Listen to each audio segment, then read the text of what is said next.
ಮಾತರಲ್ಲ ನಮಸ್ಕಾರ, ಎಲ್ಲರೂ ಹೇಗಿದ್ದೀರಾ? Hope you all are doing well. Welcome to Sinchana's YouTube channel.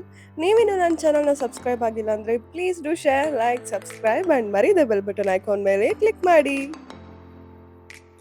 ಯಾವಾಗಲೂ ನಾನು ಜಪಾನ್ ಹೋಗಬೇಕಾದ್ರೆ ಇಂಡಿಯಾದಲ್ಲಿ ತುಂಬ ಮಿಸ್ ಮಾಡ್ಕೊಳ್ಳೋದು ನನ್ನ ಕ್ಯಾಟ್‌ನ. ನನಗೆ ನನ್ನ ಬೆಕ್ಕಂದ್ರೆ ತುಂಬ ಇಷ್ಟ. ಜಪಾನಲ್ಲೂ ತುಂಬ ಬೆಕ್ಕುಗಳಿರ್ತವೆ ಕ್ಯೂಟ್ ಕ್ಯೂಟ್ ಆಗಿರೋದು. ಬಟ್ ಆದರೆ ನಮ್ಮನೆ ಬೆಕ್ಕೆ ನಮಗೆ ಜಾಸ್ತಿ ಮುದ್ದು ಅಂತಾರಲ್ಲ ಹಾಗೆ. ಮತ್ತೆ ನಾವು ಇಂಡಿಯಾದಲ್ಲಿ ಹೇಗೆ ನಮ್ಮ ಬೆಕ್ಕು ನಾಯಿನೆಲ್ಲ ಹಿಡ್ಕೊಂಡು ಮುದ್ದಾಡ್ತೀವಿ, ಆ ಥರ ಎಲ್ಲ ನಮಗೆ ಫಾರಿನಲ್ಲಿ ಮಾಡೋಕ್ಕಾಗಲ್ಲ. ಅಲ್ಲದೆ ಅಲ್ಲಿ ಬೇರೆಯವ್ರ ನಾಯಿ ಬೆಕ್ಕುಗಳನ್ನೆಲ್ಲ ನಾವು ಆ ಥರ ಮುಟ್ಟೋಕ್ಕೂ ಪರ್ಮಿಷನ್ ತಗೊಂಡು ಮುಟ್ಟಬೇಕು. ಇನ್ನು ಹಾಗೆ ನಾನು ಇಂಡಿಯಾ ರಿಟರ್ನ್ ಬರೋ ತನಕ ಇವುಗಳ ದರ್ಶನ ಎಲ್ಲ ನನಗೆ ಮೊಬೈಲಲ್ಲೇ. ನಮ್ಮಮ್ಮ ಆಯ್ತು ಇನ್ನೇನು ಹೊರಡ್ತಾ ಇದೆಯಲ್ಲ, ಸೊ ಒಂದ್ಸಲ ದೃಷ್ಟಿ ತೆಗ್ಬಿಡ್ತೀನಿ ಬಾ ಅಂತ ಹೇಳ್ಬಿಟ್ಟು, ಅಮ್ಮಂದ್ರ ಕೆಲಸ ಗೊತ್ತಿರುತ್ತಲ್ಲ ನಿಮಗೆ, ಅದನ್ನೆಲ್ಲ ಮಾಡಿದ್ರು. ಏರ್ಪೋರ್ಟಿಗೆ ಬಿಡೋದಕ್ಕೆ ನನ್ನ ಫ್ರೆಂಡ್ ರಕ್ಷಿತಾ ಗೌತಮಿ ಬಂದಿದ್ರು. ಯಾವಾಗಲೂ ಅವರೇ ಬರೋದು.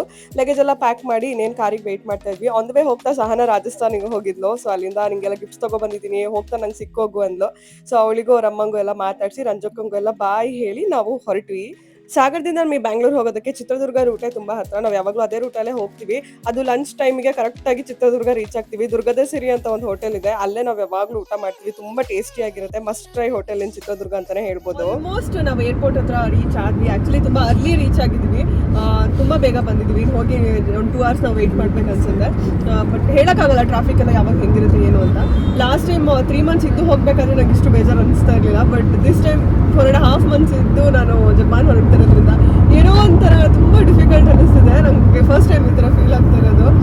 ಲಾಸ್ಟ್ ಟೈಮ್ ಹೋಗ್ಬೇಕಾದ್ರೆ ಮಾತ್ರ ಒಂಚೂರು ಆಗ್ತಿದ್ದು, ಈ ಸರಿ ಬರ್ಬೇಕಾದ್ರಿಂದನೂ ಒಂಥರ ಏನೋ ಒಂಥರ ಮೂಡೇ ಇಲ್ಲ ಅನ್ನೋ ಥರ. ಬಟ್ ಅಲ್ಲಿ ಹೋದ್ಮೇಲೆ ರಕ್ಷಿತ ನೋಡಿದ್ಮೇಲೆ ಅಭ್ಯಾಸ ಸರಿಯಾಗುತ್ತೆ. ಏರ್ಪೋರ್ಟ್ ಹತ್ರ ಬರೋ ತನಕ ಏನೂ ಒಂಥರ ಫೀಲಿಂಗ್ಸ್ ಹಿಟ್ಟಾಗಲ್ಲ. ಏರ್ಪೋರ್ಟ್ ಹತ್ರ ಬರ್ತಿರ್ಬೇಕಾದ್ರೆ ಅದೇನೋ ಒಂಥರ ಡಿಫ್ರೆಂಟ್ ಫೀಲಿಂಗ್ ಹಿಟ್ಟಾಗುತ್ತೆ.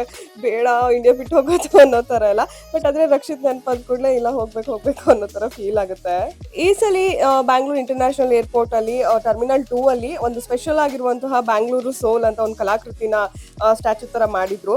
ತುಂಬಾ ಚೆನ್ನಾಗಿತ್ತು. ನಾನು ಇನ್ಸ್ಟಾಗ್ರಾಮ್ ರೀಲ್ಸ್ ಅಲ್ಲೆಲ್ಲ ನೋಡಿದೆ. ಜಸ್ಟ್ 1 week ಬಿಫೋರ್ ಅಷ್ಟೇ ಅದು ಮಾಡಿದ್ರು. ಸೊ ಅದನ್ನು ನೋಡೋಣ ಅಂತ ಹೇಳಿ ಹೋದ್ವಿ. ಡಿಪಾರ್ಚರ್ ಏರಿಯಾದಲ್ಲೇ ನಿಮ್ಗೆ ಇದು ನೋಡಕ್ ಸಿಗುತ್ತೆ. ನೀವು ಏನಾದ್ರು ಏರ್ಪೋರ್ಟ್ ಹೋಗ್ತಾ ಇದ್ರೆ ಈ ಕಲಾಕೃತಿನ ನೋಡೋದನ್ನ ಮಿಸ್ ಮಾಡ್ಕೊಂಬೇಡಿ. ಅಂತೂ ಏರ್ಪೋರ್ಟಿಗೆ ಬಂದ್ವಿ. 3 months ಇನ್ನು ಸಿಗಲ್ಲ ನಮಗೆ ಗಾಯ್ಸ್. ನಮ್ಮ ಗುರುಗಳು ಅವ್ರು ಗುರುಗಳು ಪಡ್ತಿದಾರೆ, ಇಲ್ಲಿ ನಾವು ಅಷ್ಟೇ ಬೇಜಾರಾಗ್ತದೆ. ಅವ್ರ ಗಂಡ ಕಾಯ್ತಾ ಇದಾರೆ, ಹೆಂಗೆ ಎಷ್ಟೊತ್ತಿಗೆ ಬರ್ತಾಳೆ ಮುದ್ದು ಮಾಡ್ಲಿಕ್ಕೆ, ಆಸೆ ಮಾಡ್ಲಿಕ್ಕೆ. ಕಪ್ ಹೊಡೆಯಲ್ಲೇ. ಬಟ್ ನಂಗೆ ಸಖತ್ ಬೇಜಾರಾಗ್ತೀನಿ. ನಾನು ಯಾವತ್ತೂ ಇವತ್ತು ಅಳ್ತೀನಂತ. ಓ ಮೈ ಗಾಡ್. ಹೋಗೋದ್ 3 ತಿಂಗಳಿಗಾದ್ರೂ ಇವ್ರು ಅಳೋದು ನಾನೇನೋ ಊರ್ ಬಿಟ್ಟೆ ಹೋಗ್ತಿದ್ದೀನಿ, ಇನ್ನು ವಾಪಸ್ಸೇ ಬರಲ್ಲ ಅನ್ನೋ ರೇಂಜಿಗೆ. ಇಂಡಿಯಾದಲ್ಲಿ ಇದ್ದಾಗ ಅಷ್ಟು 24/7 ನನ್ನ ಜೊತೆಗೆ ಅಂದ್ಕೊಂಡಿರ್ತಾರಲ್ಲ, ಅದೇನೋ ಒಂಥರ ಮಿಸ್ಸಿಂಗ್ ಫೀಲಿಂಗ್ ನಂಗೂ ಆಗುತ್ತೆ, ಅವರಿಗೂ ಆಗ್ಬಿಡುತ್ತೆ ಸಡನ್ ಆಗಿ. ಈ ಸಲ ನಾನು ಜಪಾನ್ ಟ್ರಾವೆಲ್ ಮಾಡೋದಕ್ಕೆ ವಿಯಟ್ನಾಂ ಏರ್ಲೈನ್ಸ್ ನ ಚೂಸ್ ಮಾಡಿದ್ದೆ. ಬ್ಯಾಂಗ್ಳೂರ್ ಟು ಹನೋಯ್ ಏನ್ ಟ್ರಾವೆಲ್ ಮಾಡಿದೀನಿ, ಇದು one of the worst flight experience in my life ಅಂತಾನೆ ಹೇಳ್ತೀನಿ. ನಾನು ಕ್ಯಾಬಿನ್ ಬ್ಯಾಗ್ ಮತ್ತೆ ಚೆಕ್ ಇನ್ ಬ್ಯಾಗ್ ವೇಟ್ ನ ಕರೆಕ್ಟ್ ಆಗಿ ಮೇಂಟೈನ್ ಮಾಡಿದ್ದೆ. ನನ್ನ ವ್ಯಾನಿಟಿ ಬ್ಯಾಗ್ ಎಕ್ಸ್ಟ್ರಾ ಇತ್ತು. ಬ್ಯಾಗೇಜ್ ಡ್ರಾಪಿಂಗ್ ಅಲ್ಲಿ ಇವ್ರು ವ್ಯಾನಿಟಿ ಬ್ಯಾಗ್ ನ ಎಕ್ಸ್ಟ್ರಾ ತರ ಕೌಂಟ್ ಮಾಡ್ತಾರೆ ಅಂತ ನನಗೆ ಗೊತ್ತೇ ಇರ್ಲಿಲ್ಲ. ಅಂದ್ರೆ ನಂದೇ ಮಿಸ್ಟೇಕ್. ಇಲ್ಲಿ ತನಕ ನಂಗೆ ಯಾವ ಫ್ಲೈಟ್ ಅಲ್ಲೂ ಆತರ ಕೌಂಟ್ ಮಾಡಿ ನಾನು ನೋಡೇ ಇರ್ಲಿಲ್ಲ. ಇವಾಗ ಈ ತರ ಪ್ರಾಬ್ಲಮ್ ಆಗಿದೆ, ಅದಕ್ಕೆ ಸೊಲ್ಯೂಷನ್ ಕೇಳ್ತಾ ಇದೀವಿ. ಅಂದ್ರೆ ಪ್ಯಾಸೆಂಜರ್ಸ್ ಹತ್ರ ಎಷ್ಟು ಕೈಂಡ್ ಆಗಿ ಬಿಹೇವ್ ಮಾಡಿ ಅದನ್ನ ಕನ್ವೆ ಮಾಡ್ಬೇಕು. ಇವ್ರದ್ದು ಹಾಗಲ್ಲ, ಒಂಥರ ಆರೋಗೆಂಟ್ ಆಟಿಟ್ಯೂಡ್ ಅಲ್ಲಿ ಮಾತಾಡೋದು. ನಮ್ಮ ಹತ್ರ ನಾವೇನಾದ್ರೂ ಹೇಳ್ತಾ ಇದೀವಿ ಅಂದ್ರೆ ಅವ್ರು ಅದನ್ನ ಕೇಳಕ್ಕೆ ರೆಡಿ ಇಲ್ಲ. ಒಂಥರ ಮುಖ ತಿರುಗಿಸೋದು ಆ ತರ ಎಲ್ಲ ಬಿಹೇವ್ ಮಾಡ್ತಾ ಇದ್ರು. ಇಲ್ಲಿ ನಂಗೆ ವೆಯ್ಟ್ ನ ಬ್ಯಾಲೆನ್ಸ್ ಮಾಡೋದ್ರು ಟೆನ್ಷನ್ ಅಲ್ಲಿ ನನ್ನ power bank check in baggage ಹೋಯ್ತು. ಇಲ್ಲೆಲ್ಲ ಟೆನ್ಷನ್ ಮುಗಿಸ್ಕೊಂಡು ಇನ್ನೇನ್ ಬೋರ್ಡಿಂಗ್ ಹೋಗ್ತೀನಿ ಅಷ್ಟೊತ್ತಿಗೆ ಮತ್ತೆ ಸೆಕ್ಯೂರಿಟಿ ಚೆಕಿಂಗ್ ಇಂದ ಕಾಲ್ ಮಾಡಿದ್ರು. ಪವರ್ ಬ್ಯಾಂಕ್ ನಿಮ್ದು ಇದೆ, ನಿಮ್ ಬ್ಯಾಗ್ ರಿಜೆಕ್ಟ್ ಆಗಿದೆ ಅನ್ಕೊಂಡಲ್ಲ. ಸೊ ಅವ್ರ ಹತ್ರ ಎಲ್ಲ ಮಾತಾಡಿ ಎಲ್ಲ ಈ ಸ್ಟ್ರೆಸ್ನೆಲ್ಲ ಮುಗಿಸಿ ನನ್ಗೆ ಇಳಿದು ಬಂದು ನನ್ ಗಂಡನ್ ಮುಖ ನೋಡಿದ್ರೆ ಸಾಕಾಗೋಗ್ಬಿಟ್ಟಿತ್ತು ನನ್ಗೆ. ನಮ್ ಬೆಂಗಳೂರಿನ ಜನರೇ ನಮ್ ಜನಗಳ ಹತ್ರ ಮಾತಾಡೋದಕ್ಕೆ ಇವ್ರುಗಳ ಆಟಿಟ್ಯೂಡ್ ತೋರಿಸ್ತಾರೆ. ಅದೇ ಫಾರಿನರ್ಸ್ ಎಲ್ಲ ಬಂದ್ರೆ ಅವ್ರ ಹತ್ರ ಎಲ್ಲ ತುಂಬಾ ಕೈಂಡ್ ಆಗಿ ಪೊಲೈಟ್ ಆಗಿ ಬಿಹೇವ್ ಮಾಡ್ತಾರೆ. ಬ್ಯಾಂಗ್ಳೂರ್ ಟು ಹನೋಯ್ ನನ್ worst flight. But Hanoi to Tokyo ಏನಿತ್ತು ಆ ಫ್ಲೈಟ್ ಮಾತ್ರ ತುಂಬಾನೇ ಪ್ರೀಮಿಯಂ ಆಗಿತ್ತು. ವಾಟ್ ಎವರ್, ಒಟ್ನಲ್ಲಿ ಏರ್ಪೋರ್ಟಿಗೆ ಬಂದು ಲ್ಯಾಂಡ್ ಆಗಿ ರಕ್ಷಿತ್ ಮುಖ ನೋಡ್ತಿದ್ದಂಗೆ ನಾನು ಕಂಪ್ಲೀಟ್ ಆಗಿ ಬ್ಲಾಸ್ಟ್ ಔಟ್ ಆಗ್ಬಿಟ್ಟೆ. ಇಡೀ ರಾತ್ರಿ ಇದು ಸ್ಟ್ರೆಸ್ ಎಲ್ಲ ಹತ್ತು ರಕ್ಷಿತ್ ಮುಂದೆ ಎಲ್ಲದನ್ನು ಹೇಳ್ಕೊಳ್ಳೋ ತನಕ ನಂಗೆ ಸಮಾಧಾನನೇ ಇರ್ಲಿಲ್ಲ.